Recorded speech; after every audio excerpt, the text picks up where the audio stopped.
तारिक जमील साहब हाफिज़हुल्लाह ताला ने कहा कि ये सारी फजूल बातें हैं, मुझसे आप ये चीजें डिस्कस ना करें, मुझसे मेरे मुतालिक पूछें। वाह वाह सरकार, पूरी जिंदगी फजाइल अमाल उठाकर आप पूरी दुनिया में घूमते रहे और आपके बड़ों ने यह तोहफा उम्र के हवाले किया। आज आखिरी उम्र में बजाय तौबा करने के कह रहे हैं कि मुझसे मेरी जात के बारे में पूछे, मैं तो इसका लेना देना कोई नहीं है। तो जितने लोगों के हाथों में आपने ये थमाई थी, कई तो कब्र में जा चुके हैं, उनकी आखिरत का जिम्मेदार कौन है? तारिक जमील साहब इतना जुमला क्या फारिग हो जाएंगे?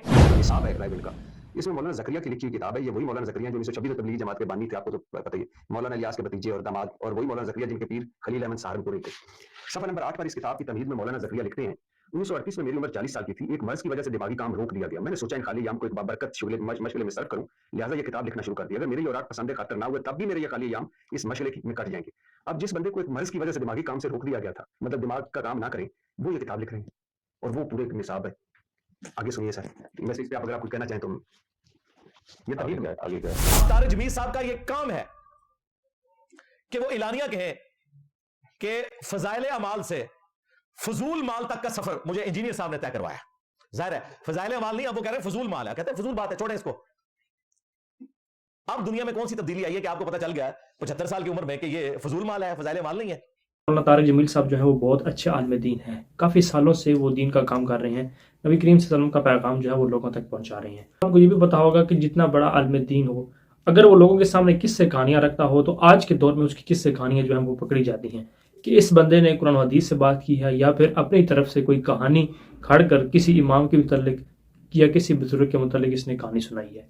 तो इस वाले से आपको पता होगा कि पॉडकास्ट के अंदर मौलाना तारिक जमील साहब से इंजीनियर मोहम्मद साहब के मुतल्लिक पूछा गया, तो उन्होंने इंजीनियर साहब को भी बदतमीज़ और गुमराह कहा। तो इसके साथ साथ मौलाना तारिक जमील साहब से फ़ज़ाइल अमाल के मुतल्लिक, यानी देवबंदियों के यहाँ एक बहुत ज़्यादा किताब जो मशहूर है, अपने निसाब के अंदर भी पढ़ाते हैं। इसके अलावा जहाँ पर वो तबलीग पर जाते हैं तो वहाँ भी उस किताब के अंदर से वाक़यात जो है वो पेश करते हैं। किताब के अंदर इमामों और बुजुर्गों के हवाले से झूठी कहानियाँ मनसूब की गई हैं। इमाम अबू हनीफा और इसके अलावा दीगर जो औलिया अल्लाह हैं, उन्होंने तो ये बातें बिल्कुल नहीं की होंगी, ये दावे बिल्कुल नहीं किए होंगे, लेकिन जो उनके चाहने वाले जो लोग हैं, जो उनके मुरीदीन हैं, उनकी तरफ उन्होंने ऐसी ऐसी कहानियाँ गढ़ी हुई हैं जो इंसान पढ़ता है तो वो हैरान रह जाता है कि ये जो लोग हैं उनके चाहने वाले ये किस तरह की कहानियाँ उनकी तरफ मनसूब कर रहे हैं। ये तो सिर्फ और सिर्फ कुरान सुन्नत के खिलाफ है।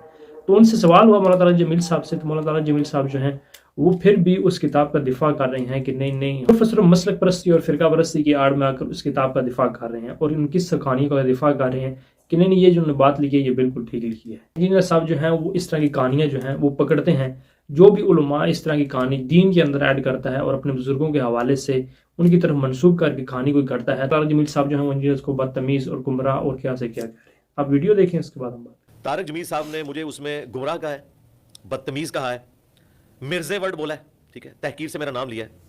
उसके बाद उन्होंने कहा कि बुखारी मुस्लिम का बुखार चढ़ा हुआ है उनको। बेसिकली तो वो बुखार अगर था उनकी नज़र में तो मेरे जरिए पहुंचा ना, तो उन्होंने सारा गुस्सा मेरे ऊपर निकाला। इस तरह करने से उन्होंने अपनी कमजोरियों को छुपाने की कोशिश की। वो छुपी तो नहीं है, बातों के जवाब तो उन्होंने बिल्कुल नहीं दिए हैं।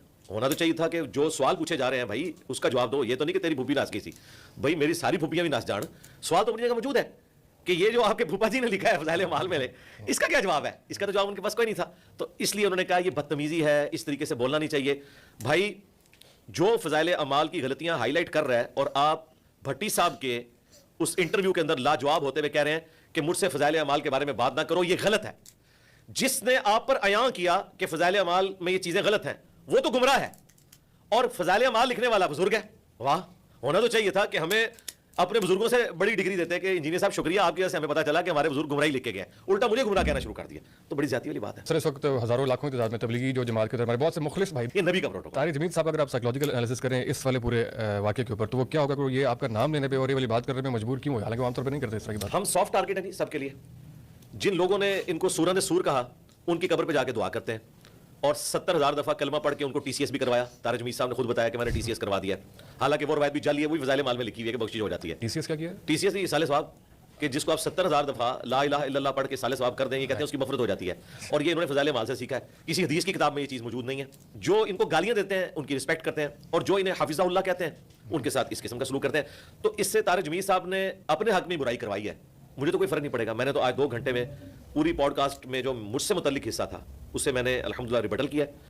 फज़ाइल अमाल के जब सारे हवाले एक ही सांस में भट्टी साहब ने बयान किए तो उनके जवाब में एंड पे तारिक जमील साहब हाफिज़हुल्लाह ताला ने कहा कि ये सारी फजूल बातें हैं, मुझसे आप ये चीजें डिस्कस ना करें, मुझसे मेरे मुतालिक पूछें। वाह वाह, सरकार पूरी जिंदगी फजाइल अमाल उठाकर आप पूरी दुनिया में घूमते रहे और आपके बड़ों ने यह तोहफा उम्मत के हवाले किया।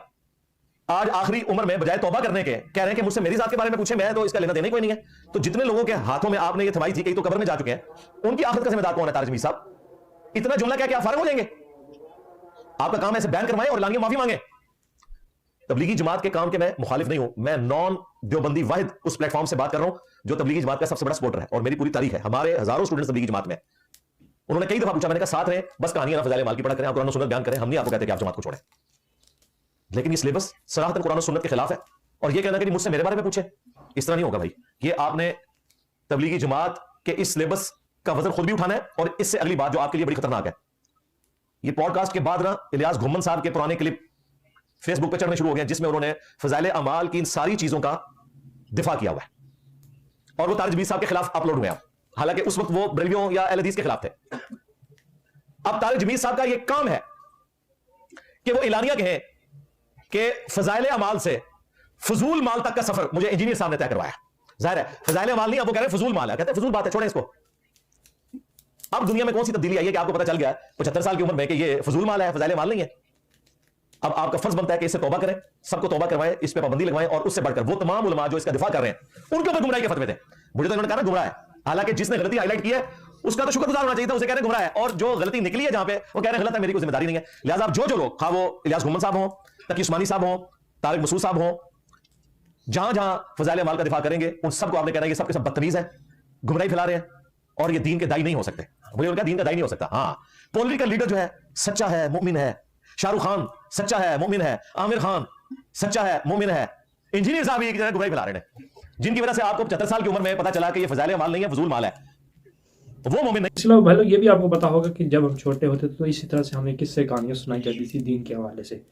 यानी जैसा कि आपको पता है कि रमजान मुबारक का बरकत महीना चल रहा है, कहानी करवाई जाती थी कि लैलतुल कदर जब आती है, यानी ताक रातों में लैलतुल कदर आती है और रोशनी रोशनी हो जाती है, और उस रात को कोई भी बंदा अगर जग में पानी भर के रखेगा तो सुबह देखेगा तो वो दूध बना होगा। यानी इस तरह की कहानियां में सुनाई जाती थी, लेकिन हकीकत में इसका कोई लेना देना नहीं है। और हमने बाकायदा प्रैक्टिकल ये किया भी था, यानी इस तरह जग में पानी लेकर फुल करके जग को रखा था रात को। लोग जो कहते हैं कि रात को अगर पानी रखेंगे लैलतुल कदर की रात को तो सुबह दूध बना होगा, तो हमने सुबह देखा तो ऐसे का ऐसा पानी पड़ा हुआ था।